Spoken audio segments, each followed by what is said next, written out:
basketball. Who would like to be the basketball committee?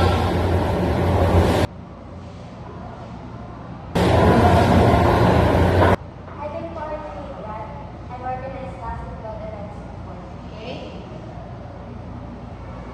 I can help with the music and scenery award. Okay. So, Ma'am Yesh and Sir Erickson will be the basketball committee. How about the volleyball? Volleyball is also very popular. It's a team sport that promotes teamwork. Yes, it can be played indoor or outdoor, which give us flexibility.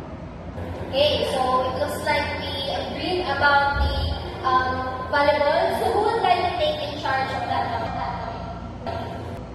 I'd love to lead the volleyball committee. Okay. I have some contacts for referees too. Okay.